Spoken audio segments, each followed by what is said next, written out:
Okay, we're going to start with the nation. President raises red alert over rising banditry and kidnapping. Picture story here. Buhari, why I didn't fire Emefiele. Declare me Nasarawa governor. PDP candidate Ombugadu tells Supreme Court. APC adopts direct primary in Edo as party chairman joins race. Torrents of tribute for Bisi Akande at 85th birthday. Many feared killed, houses destroyed in Ibadan explosion. EFCC quizzes AGF in the humanitarian ministry probe. Okay, which story? Okay, so I have the Ibadan story. As of yesterday, I think this paper reportedly, but they have on their online news, that's Nation, a present update. So yesterday, many were fed dead when the explosion happened at 7:44 p.m. in Ibadan, and they couldn't ascertain what the cause of it was. The special advisor to the governor on security, former commissioner of Lagos, former commissioner of police in Lagos, Mr. Fatah Osheni, was there, and they were already trying to get people to hospital, injured people to hospital, as at yesterday's report. But online today, the governor has confirmed that illegal miners operating in the state were responsible for the explosion. So they had, piled up explosives that they used in their illegal mining in somewhere in Bodija, and that was the cause of the explosion. 77 people injured, 2 confirmed dead, and houses collapsed. About 4 houses collapsed that were, bordering around where the duplex where the explosives were stored, and 4 other houses badly damaged. Several around the city area in Bodija as well damaged, business places and all of that damaged. It brings us back to the conversation of the restructuring and federalism, and who should be in charge of the resources of the state, because now governor is going there to confirm that but who got really license? He's saying he's suspected, so where the investigation probably still ongoing. The story is that at the scene of the explosion, they have confirmed that explosives caused this explosion, and mining is not something that is the prerogative of state governments. Sadly, it is a federal exclusive matter. So whether the people are illegally mining or they have license is a different matter. Okay. Let's take another story in Nation. Yes, taking the major headline. So he said yesterday there was a raft of security meetings following the spike in kidnapping and banditry in the last few weeks. The president summoned the service chiefs to an emergency meeting in Abuja. We also heard that the FCT minister met with heads of security agencies as well as chairmen of 6 area councils. The Inspector General of Police also met with force management team and tactical squad. So they said that the meeting at the villa, there was no official statement about it, but the general, in summary, is just saying that the president has given the security chiefs marching orders. They said different for us where he was yesterday.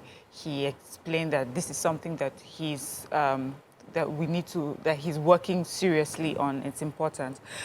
He also met with a delegation from Jama'at to Nasruddin.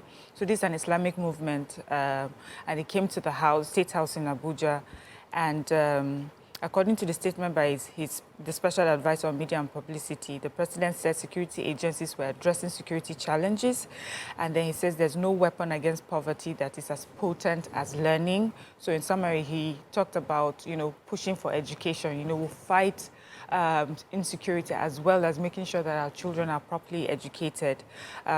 We are dedicated to building a lasting peace with focus on comprehensive education of our children. We will get our teachers and their owners involved in education process that will be relevant to the future of this country. He says knowledge brought him where he is, and then with prayers and support, without knowledge, there's nothing to generate hope for mankind. So he's saying that this war, apart from, with arms and ammunition, also the youth need to be educated. It's another form of fighting the war, which I agree. Yeah, so I have a human interest story in the papers. 4 students and 3 other passengers yesterday lost their lives after a commercial bus rammed into a motorcycle and tricycle in Osun State. The accident, according to the Federal Road Safety Commission, FRSC, occurred around 9:10 a.m. around Wodif area close to Lameko Junction on Ring Road bypass. And the Osun State Sector Commander of the FRSC, Mr. Henry Benamasia, was the one who talked about this and said the accident involved a blue Mazda commercial bus and a tricycle. And the accident involved 8 persons, comprising of 4 male adults and 4 children, and only one of the passengers survived. He also said 4 persons died on the spot and 3 others passed on in the hospital. The passengers later died at the Osun Teaching Hospital where they were rushed to, and only 1 survivor out of the 8 persons involved in the accident. So he said, blaming the accident on excessive speed, leading to burst of tire and loss of control, that we must be very careful as we ply on the roads. Okay, so the ongoing investigation of alleged fraud in the Ministry of Humanitarian Affairs and Poverty Alleviation yesterday took a different turn as the Attorney General of the Federation was also invited by EFCC.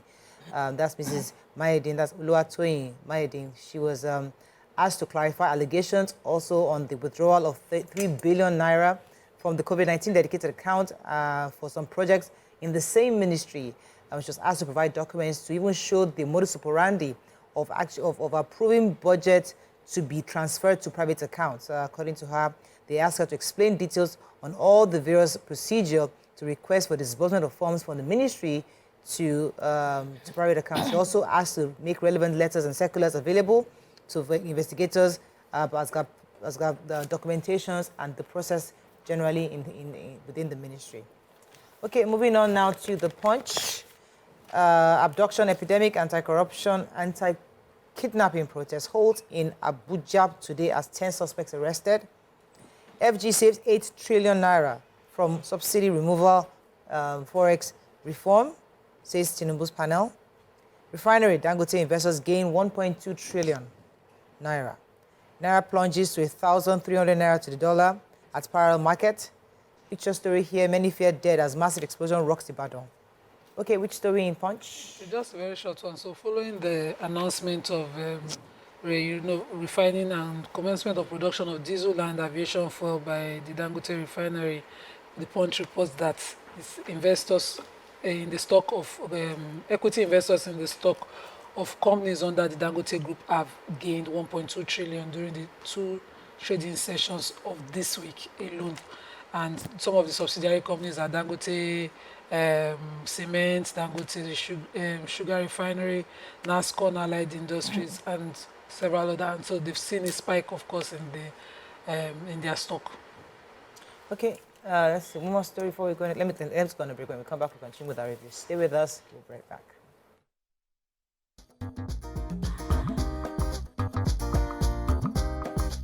Stay tuned. Your View will be right back.